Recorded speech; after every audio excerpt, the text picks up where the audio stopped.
Thank you, Brad. What an amazing group of young people, and what a tough job the judges must have had. I was there last night, and they deliberated quite a while, so I know it was a very, very tough decision. And none of us knows the outcome yet. But in this envelope, I have the top 3 candidates. And it's my pleasure to announce them one by one in no particular order. First of all, to give his speech now, Kareem Dixon.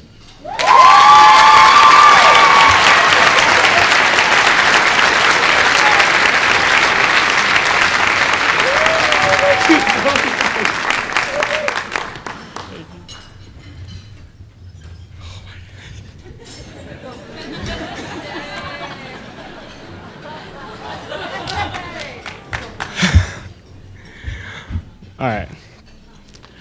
My name is Kareem Dixon. I'm a senior at Wilson High School, and I'm the East Side Youth of the Year.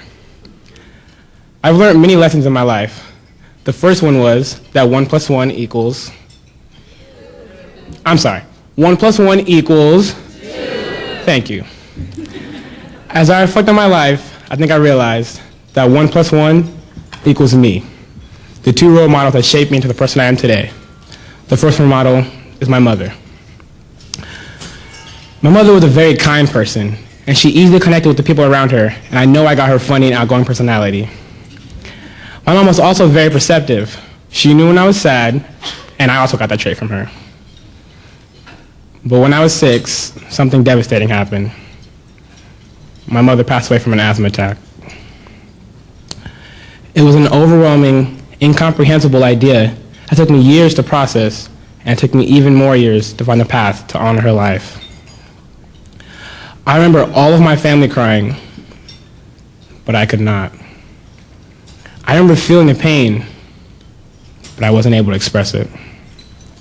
At that age, I couldn't understand why I couldn't cry, but looking back now, I realized I was in shock. That experience has made me really sensitive, and I can't stand to see someone upset. It makes me want to do everything in my power to keep people smiling and happy so they never have to feel the pain that I felt. The second role model is my father. My father has been the role model for me from the age of 6 and will be for the rest of my life. My father is a very strong man who's taught me how to be strong, brave, honest, dependable, and a numerous amount of other adjectives that he himself possesses. When my mother passed away, my father was right there to catch me, and I will always appreciate him for that, because he was the only person who knew exactly how I felt. Sorry. I'm sorry. At the age of 6, I lost my mother. That's the age when the kids first start coming to the Boys and Girls Club. I knew when I was 6, I felt a lot of pain. So I strive to make sure that these kids didn't feel the way that I felt. My favorite part about being at the club is seeing the joy that the kids have. I didn't realize it, but it helped me with some of the pain that I felt. I'm very happy with where I am now. I am the East Side Youth of the Year, which is an honor to me that I can be nominated for something so impactful. Also, I am the recipient of the Act 6 Scholarship, which is a full-ride scholarship to Pacific Lutheran University, which I will be attending in the fall.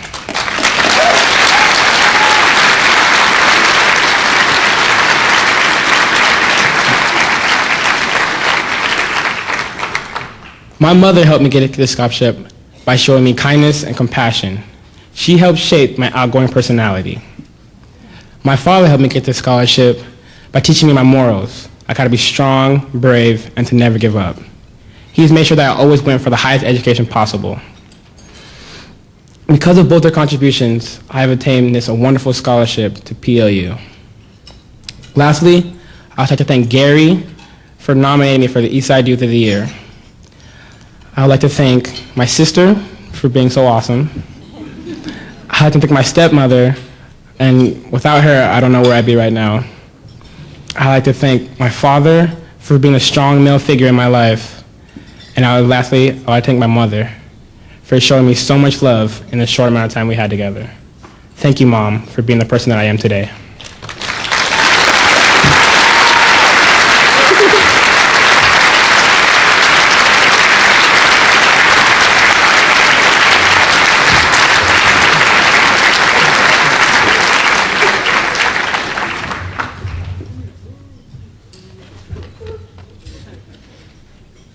Okay, thank you very much, Kareem. Next, I'd like to bring Renisha Parker to the stage.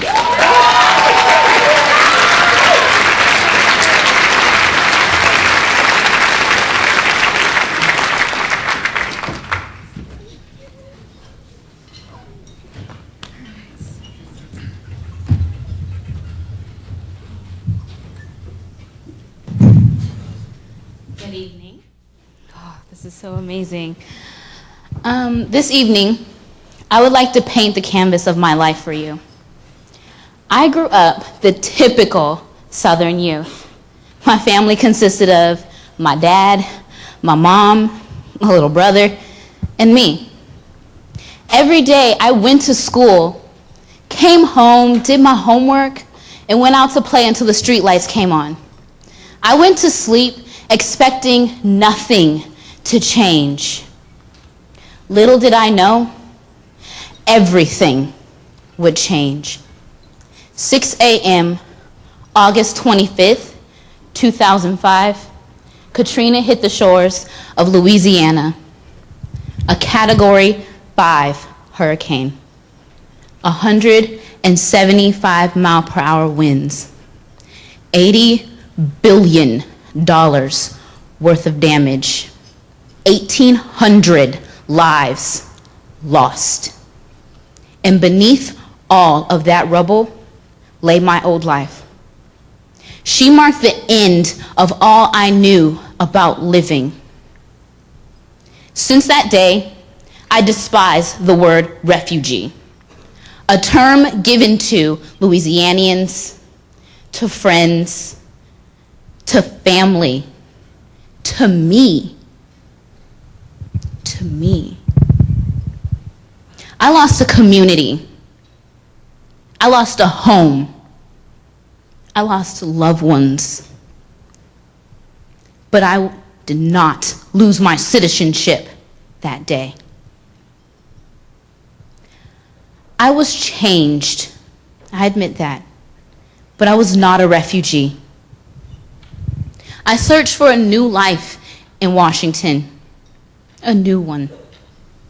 And the Boys and Girls Club gave me a home. I was no longer a refugee. I gained acceptance, a connection with my community, a family. The mission of the Boys and Girls Club is to enable all young people, especially those who need us most, to reach their full potential in becoming caring, responsible, and productive citizens. And that's what they did for me. Currently, I'm a senior at Spanaway Lake High School, and I attend Pierce Community College.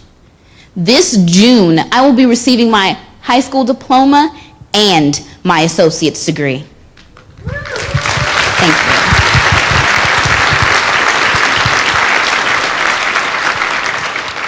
In the fall, I'll be attending Washington State University, go Cougs, where I'll major in biology. My ultimate goal is to become a trauma surgeon after completing medical school. Katrina was a horrible event in my life. But the Boys and Girls Club helped me realize that nothing will wash away my dreams again. Thank you.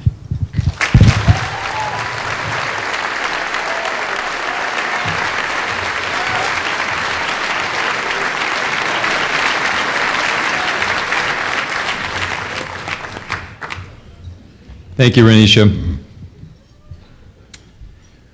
Well, with one more name to announce, before I do that, I know this has been said many times to these young people, but I think we should say it one more time. They are all winners.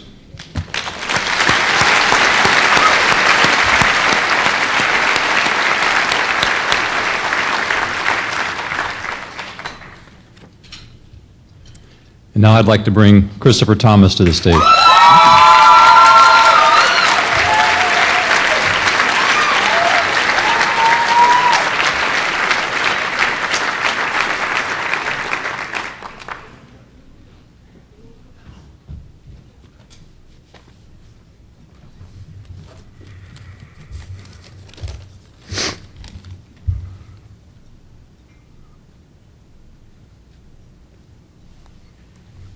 God is good. Thank you.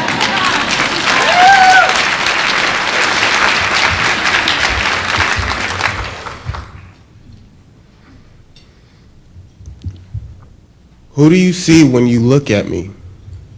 You might say I'm funny, kind, respectful, but I was never seen this way. My family moved around a lot, but life was simple. My responsibilities was cleaning my room, watching my sisters, and going to school. But then a series of arguments began between my parents.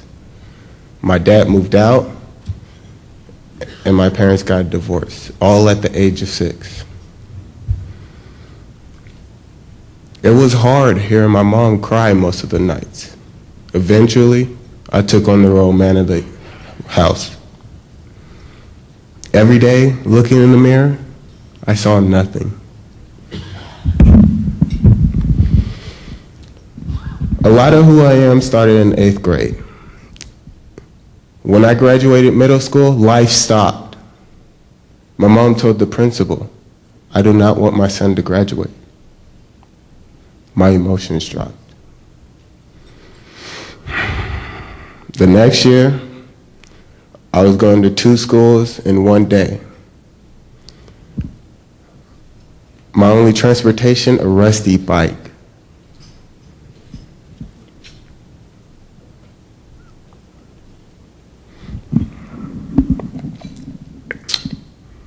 I was completing middle school while starting a high school life.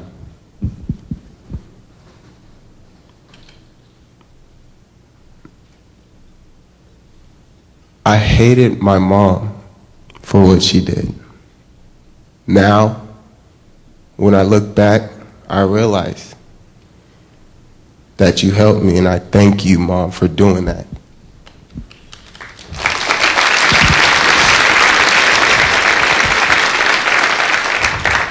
I started at Eastside when I was 6. If you were to ask the staff who they saw, they'd say a shy, timid, but helpful little boy.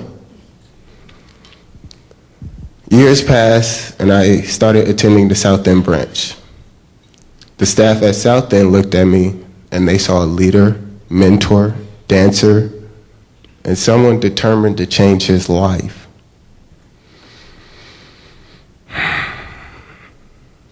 I wish he was here right now. I reunited with Jeff Mullins. He was someone who I encountered with at both clubs. Jeff was a person I wanted to be.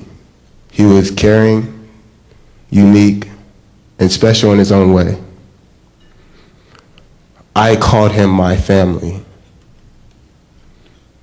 He seen this spark in me. It took time, but he never gave up on me. I looked in the mirror again. Am I that person? At the club, I have a dance crew where I teach young boys how to dance and to be a man. To them, I am a strong black male role model, someone they can talk to and look up to. I call them my family. Now, because of the club, when I look in the mirror, I see someone who is not afraid to be unique. I see someone who can and has changed lives. I see someone who's going to college. I see an architect.